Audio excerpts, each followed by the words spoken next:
أعوذ بالله من الشيطان الرجيم بسم الله الرحمن الرحيم. Lesson number 190, Surah Al-Furqan, will begin from ayah number 74. وَالَّذِينَ يَقُولُونَ رَبَّنَا, and those people who say, O our Lord. Another dua of the Ibadur Rahman is mentioned. Because the du'as of a person, what do they reflect? His inner feelings, what he really wants, what his goals are, what his concerns are. So, one of the du'as that we learned of Ibadur Rahman are what? About being saved from the punishment of the hellfire. And another du'a is mentioned over here, which is that رَبَّنَا هَبْ لَنَا, O our Lord, grant us, bestow on us. Min azwajina, from our spouses. Azwaj is a plural of zawj, and zawj can apply to both husband as well as wife. So the Ibadur Rahman, they pray that our Lord grant us from our spouses وَذُرِّيَّاتِنَا, and our children. Grant us through our spouses and children what? قُرَّةَ أَعْيُنٍ, the comfort, the coolness of eyes. Meaning make them a source of comfort for us. Make them a source of pleasure for us. How can one's spouse and children be a source of comfort for him? How? Think about it. When they do what you want them to do. Like for example, if the children are obedient, then it makes the parents very happy. It brings them a lot of pleasure. And on the other hand, if the children are disobedient, then it makes them very upset. No matter how successful the children may be, no matter how educated they may be, no matter how many friends they may have, no matter how beautiful they may be, if they are disobedient to the parents, they're not a source of comfort for them. How else? That when the entire family is a means of support for one another to prepare for the akhirah. That all of them have the same goal. All of them are striving to become Ibadur Rahman. That all of them are a means of support and strength for one another to obey Allah subhanahu wa ta'ala even more. So then what happens? Then they become a source of comfort for one another. So هَبْ لَنَا مِنْ أَزْوَاجِنَا وَذُرِّيَّاتِنَا قُرَّةَ أَعْيُنٍ. A'yun is a plural of ayn. And the word qurrah is used for such coolness that is very pleasant. Because sometimes coolness becomes a bit disturbing.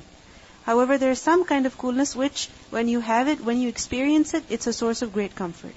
So قُرَّةَ أَعْيُنٍ. وَجَعَلْنَا, and make us, لِلْمُتَّقِينَ, for those who have taqwa, imaman, a leader. Meaning, make us a leader of who? Of those who fear you, O Allah. What does it mean by this? Does it mean that they're asking that they should become the leaders of the Muslims, and they should become the Khalifa, and they should become the Amirul Mu'mineen? Is this what their desire is? No. What does it mean by this? وَجَعَلْنَا لِلْمُتَّقِينَ إِمَامًا. If you think about it, every person has authority over the others in some way or the other. Like for example, a husband has authority over his wife. The wife has authority over her children. The grandparents, they have authority over their grandchildren. So, in some way or the other, every person is responsible, especially when it comes to his household, especially when it comes to his family. So, وَجَعَلْنَا لِلْمُتَّقِينَ إِمَامًا, this means that those who are under us, meaning our family, our spouses, our children, our grandchildren, our relatives, those whom we have authority over, make them God-fearing. Make them have fear of you. وَجَعَلْنَا لِلْمُتَّقِينَ إِمَامًا. Make us a leader for which kind of people? Those who have taqwa. Why is this necessary? Because many times, children, they will obey their parents, or they will do something of the deen just in front of their parents. They have no fear of Allah. But if a person has fear of Allah, then whether the parents are there or not, whether the in charge is there or not, whether the teacher is there or not, whether the boss is there or not, still a person will do what he's required to do. So in a way, over here they're making a dua for who? For their subordinates. Those who are under them, in whatever capacity, in whatever way. And وَجَعَلْنَا لِلْمُتَّقِينَ إِمَامًا. Imam, is not just leader, but also who? A role model. Remember, Ibrahim a.s. was ummah. So Imam is not just a leader, a guide, but also a qudwa, an example. someone who is emulated, someone who is followed. Like for example, the Imam in Salah. You follow him, you emulate him. Whatever he does, you do. So Imam is also an example. So وَجَعَلْنَا لِلْمُتَّقِينَ إِمَامًا, meaning make us the Imam of the righteous ones. In other words, make us the very best of people. That we are an example for others. We are a source of guidance for others. وَجَعَلْنَا لِلْمُتَّقِينَ إِمَامًا, the best of best. So what do we see over here? That the Ibadur Rahman, what brings them the most comfort, what brings them the most happiness, is not the things of this dunya. It's not good food, it's not good clothes, but what is it that they truly desire? What is it that really brings comfort and pleasure to them? It's when their spouses and children are righteous. This is the greatest joy that a believer can experience. The greatest joy. That when he sees his children obedient to Allah. When he sees his children serving the deen. When he sees his or her spouse, how? Obedient to Allah subhanahu wa ta'ala. Because if you think about it, anything that you love, anything that you desire, whatever goal you have, you want your children, your family to have the same thing. It's only natural. Whatever you love, you want your children to love that as well. You want your husband to love that as well. Whatever you enjoy, you want your husband and children to enjoy that as well. So if they're Ibadur Rahman, they enjoy the worship of Allah. They have love of Allah. They have fear of Allah. They want the same thing for their children and their husbands as well. So Ibadur Rahman are who? Those who want others to become Ibadur Rahman as well. Those who want good for others as well.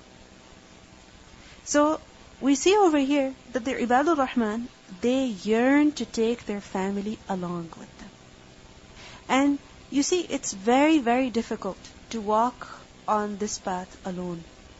On this path that Allah subhanahu wa ta'ala has set. It's very difficult to walk on this path alone. It's possible, but it's extremely difficult. When a person has support from his closest family members, then it becomes very, very easy. Many, many times, people will complain, my husband is not like this. My children are not like that. My husband does not allow me. My wife is not cooperative. Now at this point, instead of complaining to people, what should we do? Make dua to Allah. If you find a fault in yourself, if you find a fault in your spouse, because the relationship between husband and wife is like what? Libas. They're closest to one another. The things that you see in your spouse, no one else sees. Isn't it so?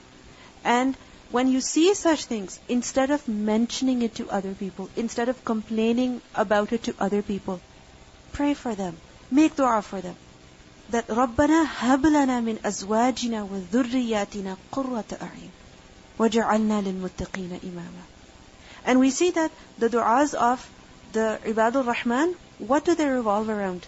The akhirah, success in the hereafter. That first of all, save us from the hellfire. And then make our families righteous as well. Because if the family is righteous, if your spouse, if your children are righteous, then you will remain together for eternity in the hereafter.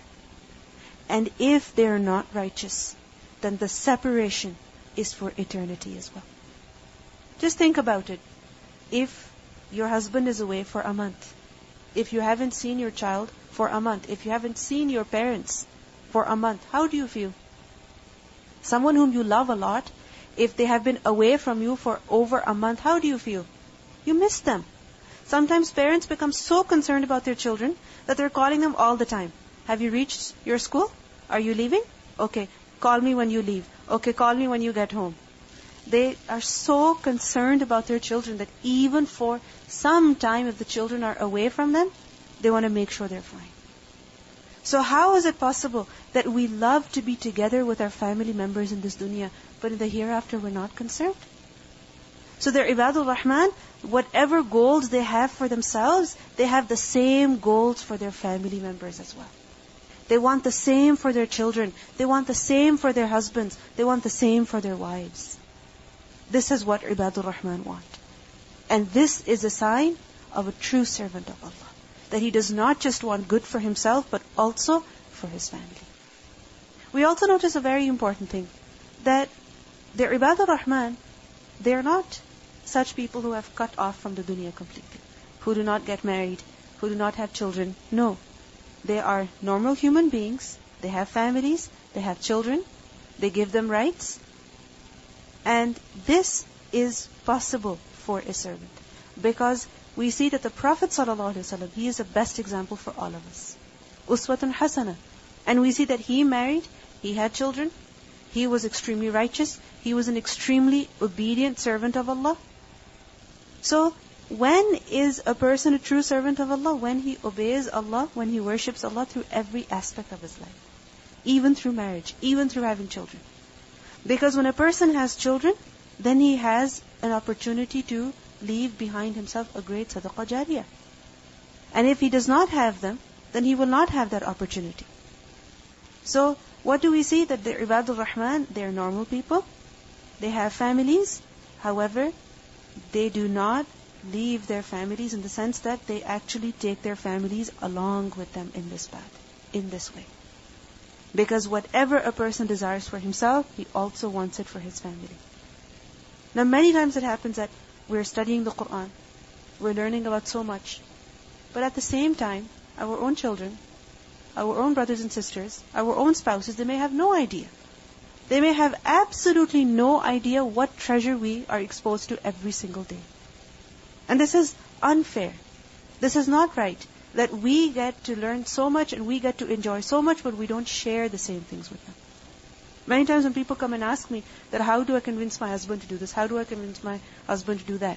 I tell them, share the ayat with them. Share the ayat with them. Whatever you have learned, share the same thing with them and see. See the change. Because many times our words cannot have the same effect as the ayat of Allah subhanahu wa ta'ala can have. So our responsibility is that we must take our families along with us. Especially those who are closest to us. So make dua for their guidance. Ulaika, those people, meaning they're Ibadur Rahman, yujzawna al-ghurfata, they will be awarded the chamber. In the hereafter, they will be awarded the ghurfa. Why? Bima sabaru. Because they patiently endured. This is the key. Why will they be successful in the hereafter? Bima sabaru. وَيُلَقَّوْنَ فِيهَا تَحِيَّةً وَسَلَامًا. And they will be received therein with greetings and words of peace. Al-ghurfa is from the root letters ghain rafa. And the word ghurfa is used for such a room that is in the upper part of a tall building.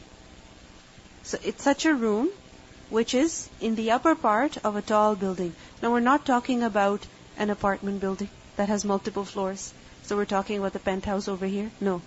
Because that would mean some people are in the penthouse and some people are in the lower levels. But this is not how Jannah is. Ghurfa is the highest compartment. The highest compartment. And the highest compartment of any building that is tall and high and elevated.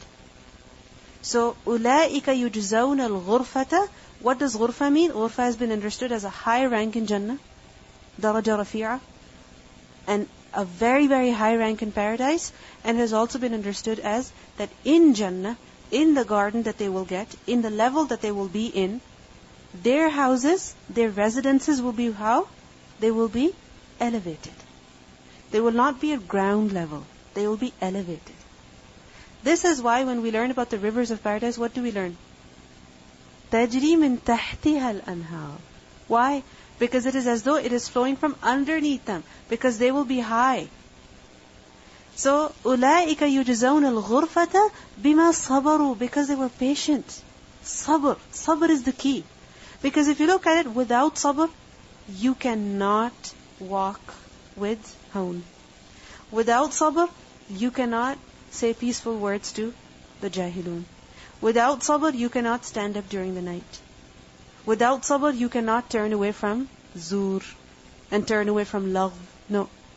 Bima sabaru wa yulaqawna fiha. And they will be met in it, meaning in paradise, as they come, they will be met by what? Tahiyyatan, greeting, wa salaman, and peace. From who? From the angels. From Allah subhanahu wa ta'ala. By one another. Tahiyyatan wa salaman. All of this because of their patience.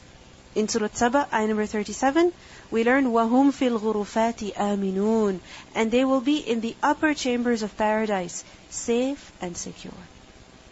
So because of their patience, they will be rewarded with the highest degree in paradise. In Surah Al-Zumar, ayah number 20 as well, these ghuraf are mentioned, these high, lofty chambers are mentioned. That لَكِنِ الَّذِينَ اتَّقَوْا رَبَّهُمْ لَهُمْ غُرَفٌ مِّن فَوْقِهَا غُرَفٌ مَبَنِيَّةٌ تَجْرِي مِن تَحْتِهَا الْأَنْهَارُ. That those people who feared their Lord, for them are chambers, above them chambers, built high, beneath which rivers flow. And we also learn from a hadith, which is mentioned in Bukhari and Muslim, that Abu Sa'id al-Khudri, he narrated that the Prophet ﷺ said, the people of paradise will look at the people dwelling in the chambers above them in the same way that people look at a brilliant star shining far away on the horizon in the east or the west. So the difference between the darajat in Jannah is what?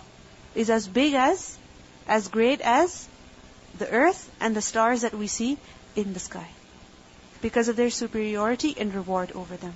So the people asked, O Messenger of Allah, are these the dwellings of the prophets which no one can attain?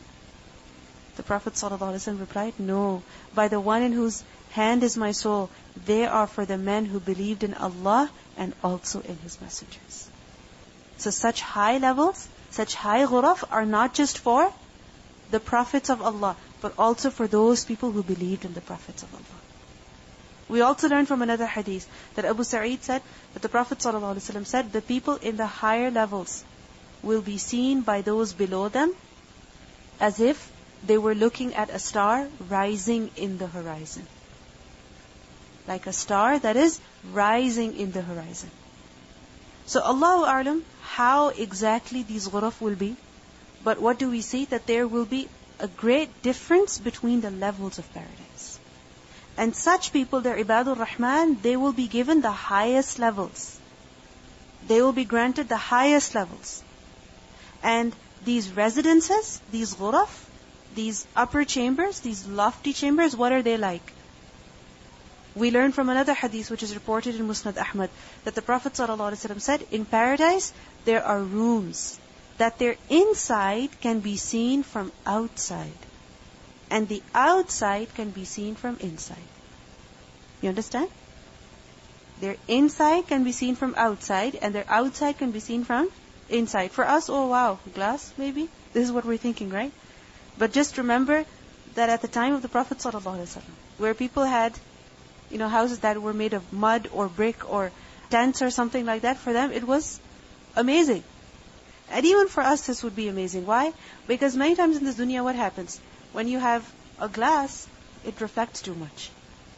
You want to look outside, but you only see yourself. Or you only see the lights that are on in the room. So it's amazing how the inside can be seen from outside and the outside can be seen from inside. If you are in such a place, if you are in such a room, what feeling does it bring to you? How do you feel? You don't feel restricted.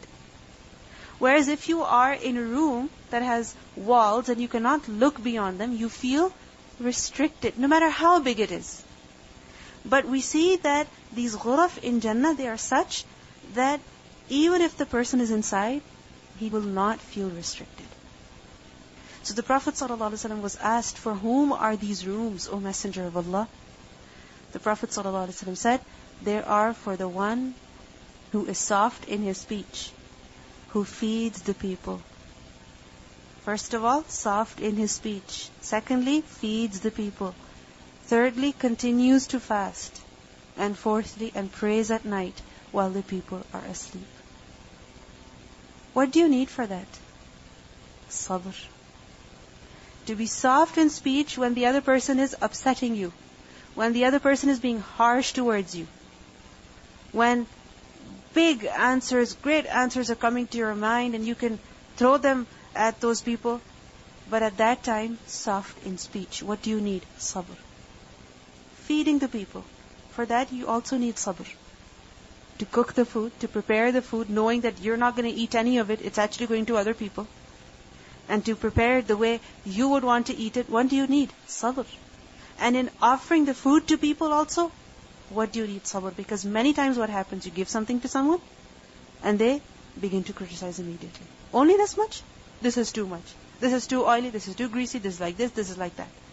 So feeding food to people is also a huge challenge. You need sabr for that.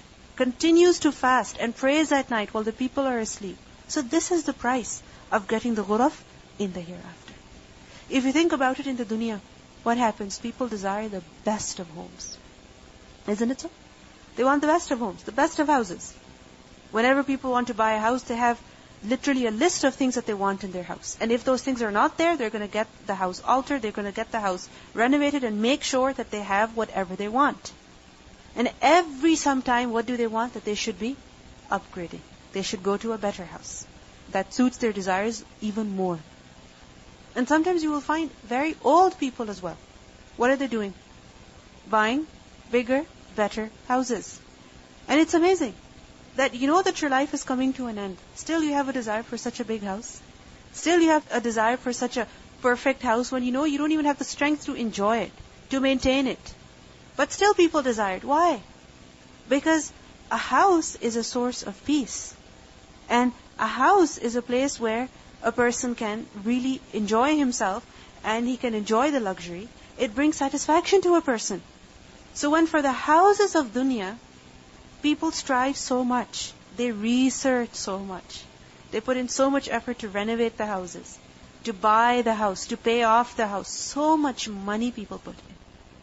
You know, it's amazing how some people, they, just to pay off their mortgages, the husband is working, the wife is working. The husband is working during the day or the wife is working during the night, one after the other constantly. There are some people, since I came to this country, I've seen them working. Why? They're trying to pay off their house till today. Till today. And I'm amazed that so much time and energy and money people are spending just to have a house in their name. How much do they really get to enjoy it? Hardly. If this is the effort that we have to put in to get the house of dunya, then how much more effort is required to get the house of paradise, to get the ghuraf in the hereafter. So أُولَٰئِكَ يُجْزَوْنَ الْغُرْفَةَ بِمَا صَبَرُوا, because they were patient. وَيُلَقَّوْنَ فِيهَا تَحِيَّةً وَسَلَامًا, and as they enter Jannah, they will be met by greetings as well as words of peace. In Surah Al-Ra'd, ayah 23 to 24, we learn that وَالْمَلَائِكَةُ يَدْخُلُونَ عَلَيْهِمْ مِنْ كُلِّ بَابٍ, that the angels, they will enter upon them from every gate. From every gate, the angels will enter upon them, and what will they say? سَلَامٌ عَلَيْكُمْ بِمَا صَبَرْتُمْ فَنِعْمَ عُقْبَى الدَّارِ, that peace be upon you for what you patiently endured. And they will welcome them, and excellent is the final home. Excellent is the final home. خَالِدِينَ فِيهَا, abiding eternally therein. Neither will they become old, neither will their enjoyment ever reduce, nor will Jannah become old. No. خَالِدِينَ فِيهَا, an irrevocable state. حَسُنَتْ مُسْتَقَرًّا وَمُقَامًا, good is the settlement and residence. Meaning Jannah is an excellent place of settlement, an excellent place of residence. Earlier the same words were used for hellfire. That سَاءَتْ مُسْتَقَرًّا وَمُقَامًا. And what do we learn about Jannah? That حَسُنَتْ مُسْتَقَرًّا وَمُقَامًا. So in Jannah, their youth will never come to an end. They will never have to leave. They will never die. None of what they possess will fade away, and they will never ever become sick. In Surah Al-Kahf, ayah 31, we learn, نِعْمَ الثَّوَابُ وَحَسُنَتْ مُرْتَفَقًا, excellent is the reward, and good is the resting place. قُلْ مَا يَعْبَأُ بِكُمْ رَبِّي, say, what would my Lord care for you? لَوْلَا دُعَاؤُكُمْ, if not for your supplication. فَقَدْ كَذَّبْتُمْ فَسَوْفَ يَكُونُ لِزَامًا, for you have denied, so your denial is going to be adherent. This is the final ayah of the surah, conclusive ayah of the surah. As we have seen at the beginning of the surah, that all of the objections that were raised against the Prophet ﷺ, they were mentioned. And they were all refuted, one after the other. Now the people said, how come the Qur'an has not been revealed at one go? How come he is a human messenger? They raised many, many objections, and all of them were refuted, one after the other. And then Allah subhanahu wa ta'ala showed to us the difference between truth and falsehood, between what is right, what is wrong. And this surah is Furqan. And then finally, we are told about the characteristics of those people whom Allah subhanahu wa ta'ala likes. Ibadur Rahman, who will be successful in the hereafter. That their way of life is of belief, of submissiveness, of humility. And if a person is not humble before Allah, if a person does not submit to Allah, and he remains stubborn on his disobedience, he remains stubborn on his denial, then Allah subhanahu wa ta'ala says, قُلْ مَا يَعْبَأُ بِكُمْ رَبِّي لَوْلَا دُعَاؤُكُمْ. What would my Lord care for you if not for your supplication? Meaning, my Lord does not need you. If you do not obey Him, if you do not believe in His messenger, if you do not submit to Him, you have no value in the sight of Allah. A person is only honorable. He will only get a status in the hereafter. When? When he is obedient to Allah. The word Ya'ba'u is from the root letters Ain Ba Hamza. Ib'un. Ain Ba, just write a Ya after that, and on the Ya, put a Hamza. Ib'un. And Ib'un means thiql. What does that mean? Thiql, weight. Okay. Misqal. And it is said, Ma aba'tu bih. Ma aba'tu bih, meaning he has no value in front of me. He has no weight in front of me. I don't assign him any weight. Meaning, I don't care. He has no value in my sight. Ma aba'tu bih. I don't care. So, Ma ya'ba'u bikum rabbi, meaning, what would my Lord care for you? If you do good, it's for your own benefit. If you pray to Allah, it's for your own benefit. If you humble yourself before Allah, it's for your own benefit. And if you do not, then you have no value. مَا يَعْبَأُ بِكُمْ رَبِّي لَوْلَا دُعَاؤُكُمْ. And يَعْبَأُ, also, it is said that it's from the phrase عَبَأْتُ الطِّيب, meaning I kept the perfume, meaning I did not use it. I saved it. عَبَأْتُ, meaning I saved it. I did not use it. I did not spend it. So, مَا يَعْبَأُ بِكُمْ رَبِّي, meaning my Lord will not leave you.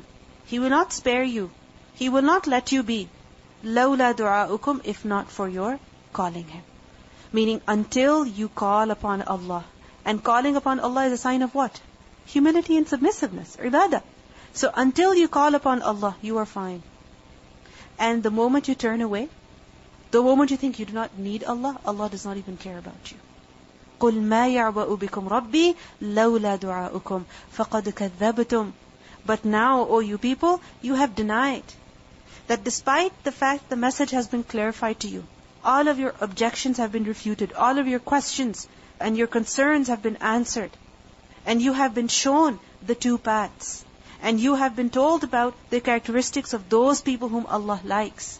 If still you deny, فَقَدْ كَذَّبْتُمْ, then remember that فَسَوْفَ يَكُونُ لِزَامًا. Then soon, يَكُونُ لِزَامًا. It will be lizaman, it will be inseparable. What will be inseparable? The punishment, the consequence of your denial. Then you will not be able to get away from it. Lizaman is from the root letters lam, zai, mim, lazima. And what does lazima mean?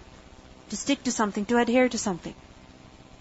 And it gives a meaning of dawam, of being perpetual, and also of thabat, that when something is firm. So فَسَوْفَ يَكُونُ لِزَامًا, it will constantly adhere to you, not leaving you. What? The punishment. It will be permanently bound to you in the hereafter. You will not be able to get away from it. And others have said that فَسَوْفَ يَكُونُ لِزَامًا, yakunu may also refer to their kufr, their takdeeb, that it will remain bound to you until you die. That if after seeing these clear evidences still you don't believe, then you will never be able to believe. So what do we learn in this ayah? That a person only has value in the sight of Allah when he humbles himself before Allah. When he becomes of their ibadur Rahman. When he develops the qualities of the humble people, those whom Allah likes. And if a person is not like that, then he has no value in the sight of Allah. If you look at it, Fir'aun, he was such a great tyrant, such a great ruler. He possessed so much wealth and so much authority, and so many people were under him. He would just have to give one command and immediately it would be observed. People would obey him immediately without any question. He had a very high position. He was considered as God. But what happened when he did takleeb? What happened to all of his prestige and fame and glory? It was finished. مَا يَعْبَأُ بِكُمْ رَبِّي لَوْلَا دُعَاؤُكُمْ. If you yourself don't humble before Allah, you have no value. You have no sight. What happened to Nimrud? He was finished as well. He lost everything as well. Similarly, all the people at the time of the Prophet ﷺ, all of those who opposed him, Abu Jahl, Abu Lahab, what happened to them? Degraded, humiliated. So, in this is a huge lesson for us, that the only way to glory, the only way to success is obedience to Allah. Many times people think that if I begin to do this, if I begin to do that, if I do not answer back to the people, I'm going to be insulted, I'm going to be humiliated. Like for example, وَإِذَا خَاطَبَهُمُ الْجَاهِلُونَ قَالُوا سَلَامًا. What is it that makes us argue with the jahilun? That if I don't argue back, if I don't say something, I'm going to be humiliated. I have to show that I'm something as well. But what do we learn from here? That when a person humbles himself before Allah, when he obeys Allah, when he does what Allah likes, only then he will be successful. Only then he will be assigned any value or rank. Because man tawada'a lillahi rafa'ahu Allah. The one who humbles himself before Allah, then Allah will elevate him. Allah will raise him. And if you look at it, all of the characteristics of the Ibadur Rahman that are mentioned over here, what do they reflect? Humility, humbleness. We learn from a hadith that the Prophet ﷺ said that Allah subhanahu wa ta'ala says, O my servants, you can neither do me any harm, nor can you do me any good. You cannot harm me, you cannot benefit me. O my servants, if the first among you and the last among you and the whole human race of yours and the whole race of jinn even become equal in God consciousness like the heart of a single person amongst you, if all the people, all the jinn, they became very, very fearful of Allah as the most fearful person amongst you, then nothing would add to my power. You cannot benefit me. Even if you become very, very humble, even if you become very, very obedient. And O my servants, even if the first among you and the last among you, the whole human race of yours and that of the jinns too, if all of you become the most wicked, like the heart of a single person, that is extremely wicked, it would not cause any loss to my power. Allah does not need us. He does not need us at all. If we worship Him, if we humble ourselves before Him, then we are only benefiting ourselves. We are only benefiting ourselves. So قُلْ مَا يَعْبَأُ بِكُمْ رَبِّي لَوْلَا دُعَاؤُكُمْ فَقَدْ كَذَّبْتُمْ فَسَوْفَ يَكُونُ لِزَامًا. We listen to the recitation of these ayat. Earlier in the surah we learned that وَجَاهِدْهُمْ بِهِ جِهَادًا كَبِيرًا. When can a person do that effectively? When he has support. Because if you go to face such a challenge all by yourself, as one person, you cannot accomplish as much. But when you have the support of others, then you can do much better. So the Ibadur Rahman, this is why they prayed that رَبَّنَا هَبْ لَنَا مِنْ أَزْوَاجِنَا وَذُرِّيَّاتِنَا قُرَّةَ أَعْيُنٍ وَجَعَلْنَا لِلْمُتَّقِينَ إِمَامًا. Imam can only be of some people, right? So keep us together, so that all of us together do jihadan kabira with the Qur'an, in order to deliver the Qur'an to the people. And we see that there are two forces. One is of good, the other is of evil. One is of truth and the other is of falsehood. And constantly we have been shown this contrast in this surah. Through the sweet water, the bitter water, the night and the day. And we see that one is the forces of who? Ibadur Rahman. The servants of who? Ar-Rahman. Whose goal is to earn the pleasure of Allah, to live according to the instructions that Allah has given. And their goal is to take everybody along with them. And what do they do? Jihadan kabira. And what is their destination? Jannah. Hasunat mustaqarran wa muqama. And on the other hand, there are the Ibadur Shaitan. The servants of who? Shaitan. Like we learned earlier, وَكَانَ الْكَافِرُ That the disbeliever, he is ala rabbihi zahira. He is an assistant against his Lord to who? To shaitan. So when a person turns away from Allah, when he turns away from obedience to Allah, then in fact, who is he serving? Who is he supporting? Shaitan. So there are two ways. Either a person becomes of their ibadur rahman, or he becomes of their ibadur shaitan. In order to become ibadur rahman, you have to fix your walk, you have to fix your talk, you have to fix your behavior, your manners, your way of life. And as a ibadur shaitan, then a person does not care about anything. What does he do? He just follows his desires. He just follows his desires. He has made his God his desires. And such a person, you cannot assist him at all. Earlier in the surah we learned that وَجَعَلْنَا بَعْضُكُمْ لِبَعْضٍ فِتْنَةً. And many times this test comes from who? Those who are closest to us. That you want to do something, but your children do not allow you. Your children do not cooperate with you. They do not support you. Your husband does not cooperate with you.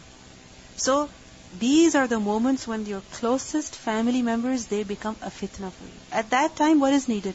Sabr. But along with that, what else do you need to do? Make dua for them.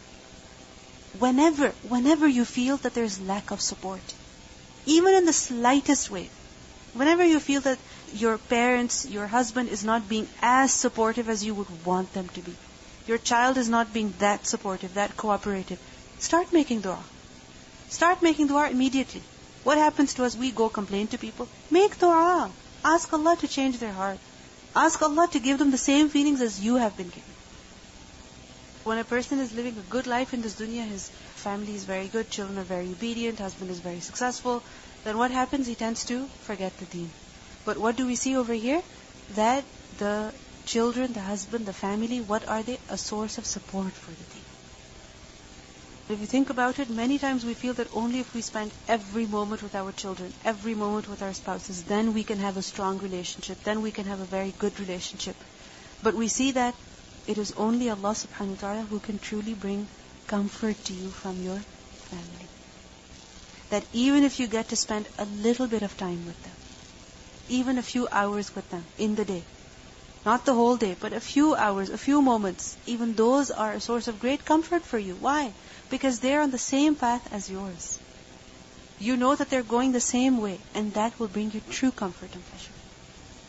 Many times we see that people, they give up on their family members. My husband, he's just not like that. There's no way I can convince him. There's no way he will ever understand. There's no way he will ever do this. No, don't give up. Never give up. Keep making dua. Keep struggling. Keep trying. You never know. The time might come very soon when their heart will change. We think that when it comes to telling our family members, when it comes to sharing with our family members, we have to lecture them, we have to make them listen to a lecture, we have to make them read a book. This is why on every occasion we give such as books and big lecture tapes and lecture CDs. But what happens? They don't get to listen to them. But we see that one of the most effective ways of taking your family along with you is that when you show to them with your actions, when you tell them what you're doing, and when you for example, put something up on the fridge, and they will ask, okay, what is this? Or they will read it. Everybody opens a fridge. And if you have a beautiful saying or a quote or a hadith or an ayah, part of the ayah written up there, then they will wonder, what is that? They will ask you. They will want to know as well. So, be creative, come up with these ideas and share with them. I remember one of the sisters was saying that she tries to share with her husband daily whatever she learns, but there are times when she doesn't get to share. So what she does is that she will send him an email, or she will put something on the fridge, and like this, she gets to take him along with her. If you really, really love your family members, and that love is true and sincere, then it's not possible that the treasure you have, you will not share it with them. You will definitely want to share it with them. We see that ghurfa is an upper chamber. It's at the loft, right? You can compare it with a penthouse. It has more value because it's higher. It's right at the top. So in order to get that position, then your actions also have to be of that standard. سبحانك اللهم وبحمدك نشهد أن لا إله إلا أنت نستغفرك ونتوب إليك. السلام عليكم ورحمة الله وبركاته.